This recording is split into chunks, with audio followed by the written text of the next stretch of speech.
the questions, right? Yep. Yes. Maggie, sit down, love. You got some questions, boo. There's more. Oh.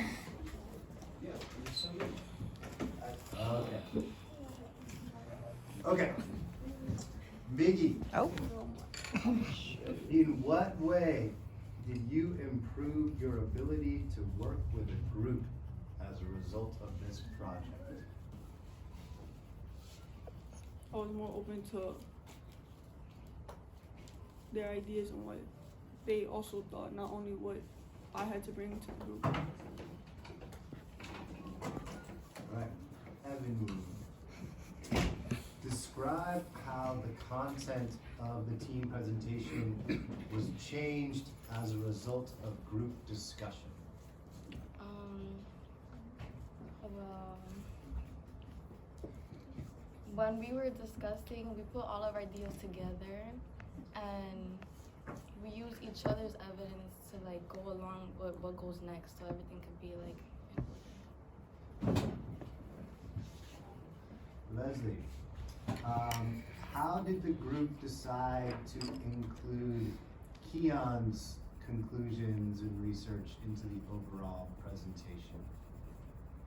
Okay, so at first in our group, it was like Evan was saying, when we first did it, it was kind of disorganized. Like there were some things that I talked about that Keon was also talking about, or there was something in Ebony's slide that should have been in Keon's or something like that. So we just discussed with each other, and like Ebony was saying, we made sure that there was order and flow. And then Keon's was like at the end, at first, that last graph that he talked about in the last 10 seconds that we had, at first that was an Ebony slide, but we realized that it makes more sense to talk about that in the last slide in order to keep order. Kenny, what is an example of a compelling argument from one of your peers' individual reports that you decided to exclude from your team's presentation, and why?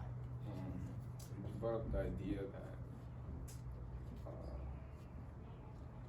the fact that like I don't know how to answer this. I had my own idea that I excluded. Can I say that? You can. So I had the idea where at home, like if you can't communicate with your parents or your family, like you're gonna have issues in life communicating with other people, and that can lead to like you just in your own mind just kind of messed up without talking to anybody. Because there's a lot of neglect in places where families are rich, and there's kids that are just like, once they turn 12, they'll stop talking to their parents, and their parents won't know what's going on in their lives, and then they won't find out till like they go and shoot up a school or something. So it's just like, I chose to explore that because like, I chose to go the path with abuse because I felt like that was more impactful. So yeah.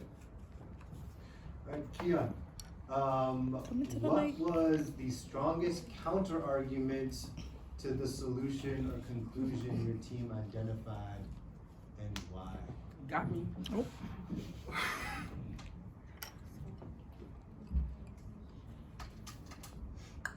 Let me think a little bit. I counter argument. Okay.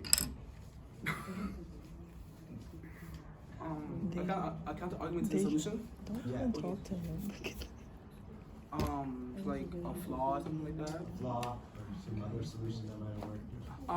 So a flaw, like Emily said, was the fact that it had to be voluntary, and the time, I would say, because not a lot of people want to commit to something that takes a long time. People lose patience easily, and people just, at first they jump along with it, then throughout time, as time evolves, they're like, nah, let me ease my way out. So I definitely think that just it has to be voluntary, and the amount of time it takes for rehabilitation to take place, because rehabilitation and being in those centers takes a while. So yeah. All right, thank you guys.